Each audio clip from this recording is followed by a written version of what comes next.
Good morning. This is Susan, and this is Susan's Ramblings. Today is Tippy Wednesday, where I give you tips that help me when I do my shopping and my prepper things. And if I'm looking elsewhere, it's because I'm looking at my notes, okay? And I also have my door open, and once in a while something interesting goes by in there. So, okay. Number one, shop your refrigerator, your pantry, and your freezer before you go shopping. Sounds kind of ridiculous, doesn't it? But if you don't know what you have in there, and you end up buying doubles, unless you purposely want a double. But if you see something and you say, I wonder if I need that, more than likely, if you've shopped your refrigerators and your freezers and your pantries, and you've made your list, and it's not on your list, then you know you've got it. But otherwise, you would think, gee, I don't know if I got it at all. I better buy it just in case I don't have it and I need it. Right, next one. Shop the perimeters of the stores. Really, the perimeters of stores have everything you need. You start with your fresh fruit and your vegetables, and your produce. Oh, mine has spices in there too. Then you got beer. Well, I don't care about the beer, but some people do evidently. It's on the outside of mine. It's on the perimeter of my store. All right. Then across from the beer and so forth, you got your peanut butter and your jelly and so forth and so forth.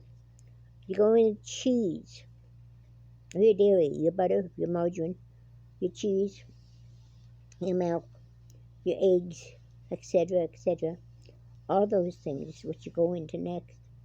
Then you end up with the processed meats. And finally, you come up with the meat section. Then frozen meats also, for not only fresh meats, but frozen meats. I usually have frozen fish because we don't have fresh fish. Our store is too small for fresh fish. All right, except once in a while they have salmon, and boy, I grab that in a hurry. Then you turn the corner and you have all your frozen vegetables, all your frozen stuff. We have a deli in there. I don't know, I use that once in a while, not very often. It also has the reduced foods in this section by the deli. Then you go around the corner and you have your bread products. So you really don't need to go into your inside, except I do for pasta.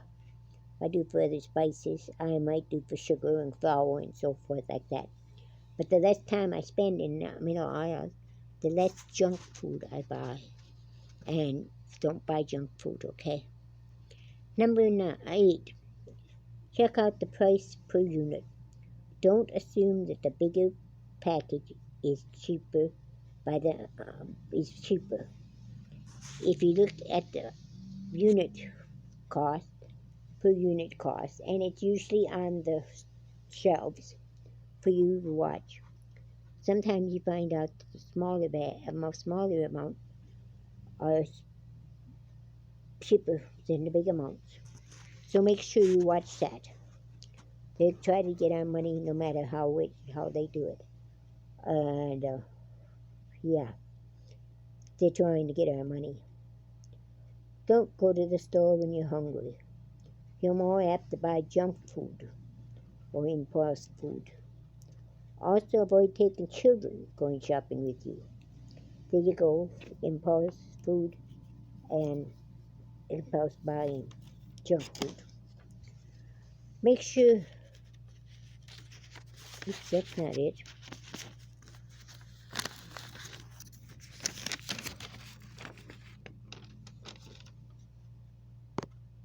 Store your flour in lunch bags. Put parchment paper on the bottom of it so flour doesn't leak out. And then put 3 or 4 cups of flour in each bag. Seal the bags, put an oxygen absorber in it, fold your top down, and vacuum seal your bags. Weigh your portions. If you have oatmeal that's supposed to give you 30 servings, and believe me, you know, us Americans. And if you would look, the Americans are obese, overweight. We could do without eating all the food, and that will cut down on your supply, on your grocery buying too, on your prices. Weigh your portions. If something says 3 portions or 3.5 portions, get your 3.5 portions out of there. That's mostly vegetables and fruit.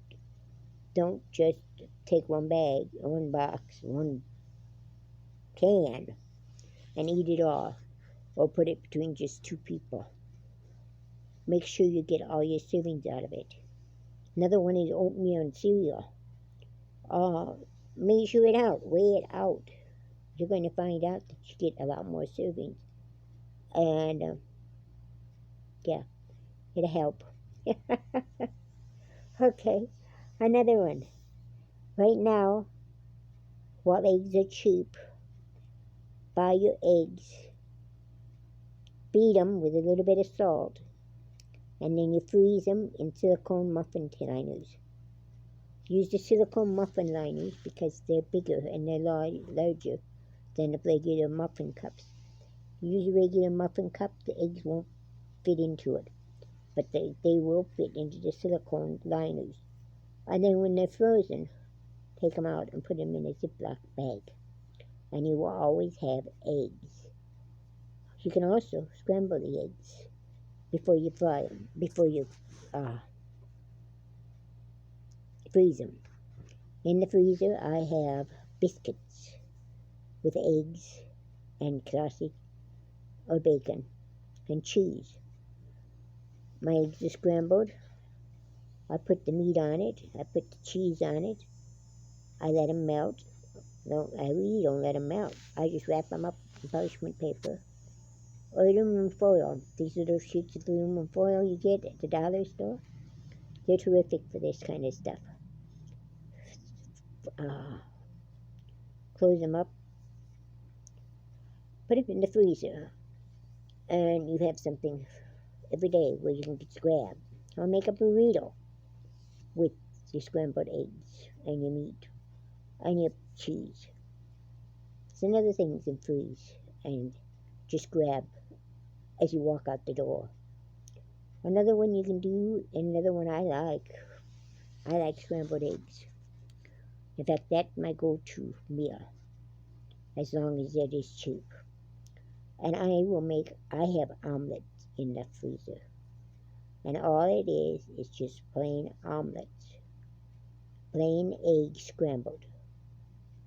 And then I fold them and I make an omelet. There again, I can just quickly grab one. Or today I found out, and I'm going to try it, is hash brown omelets. You cook your hash browns, and you put your eggs on it, and your cheese on it, and your meat, or whatever you want. But after you cook your hash browns are half cooked, 90% cooked, basically.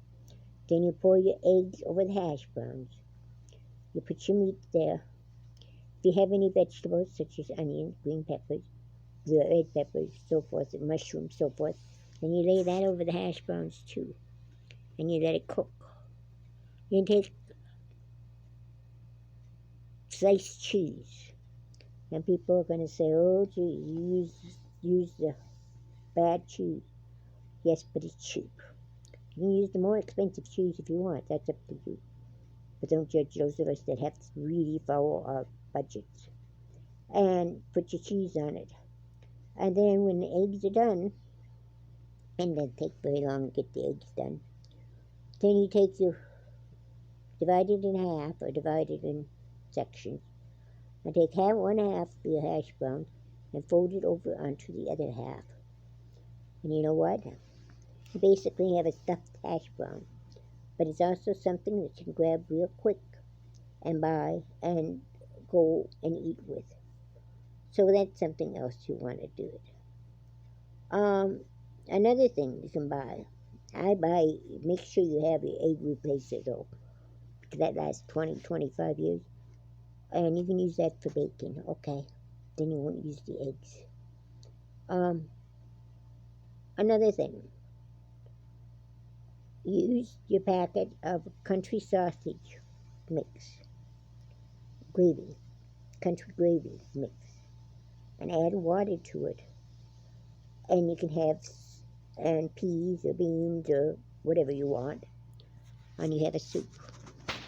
Something very simple, something very easy you can keep in your pantry. Packet of gravy of country gravy, the peppered ones, a can of peas, or beans, a can of vegetables, and you got a soup. Can't get much cheaper than that, I'm sorry. Okay, corn muffin pancakes. You can make all kinds of pancakes, you know that? I mean all kinds of pancakes. Oatmeal pancakes, cornmeal pancakes, regular pancakes. And as a different thing, when you get your pancakes made, instead of using biscuits or croissants or whatever you want for your sandwiches, use a couple of pancakes. Pancakes with scrambled eggs between them, and your meat and your cheese. Wrap it up in your foil, and you've got a breakfast sandwich that is using pancakes. Okay? So then you can, if you're out of pancakes, so you got pancakes, and you haven't got soup. That happens a lot of times, doesn't it? Alright, you can make your own. And I think that's a tip for next time. I'm getting kind of lost here. Okay? So, for supper tonight, I'm having fried potatoes with onions. I will pour some beaten eggs. I've cooked them. Pour some beaten eggs over it. And that'll be my supper. Or with bread, I guess. I should have a vegetable in there. I don't know what. I'll look and see what's in my freezer, or my refrigerator. And that's what we'll have. But I plan on having, for my vegetable, or for some side, but I plan on having potatoes and eggs over it. That's just like a hash brown omelet, except I'm using fried eggs. So anyway, we're done for today. Have a great day. I hope some of these tips help you. We're back to the old-fashioned way, I think. We're trying to have to get away from the processed foods that we're eating, because they're not going to become available, and you're going to end up scratch cooking. So, do the best you can. God bless you. We'll see you tomorrow.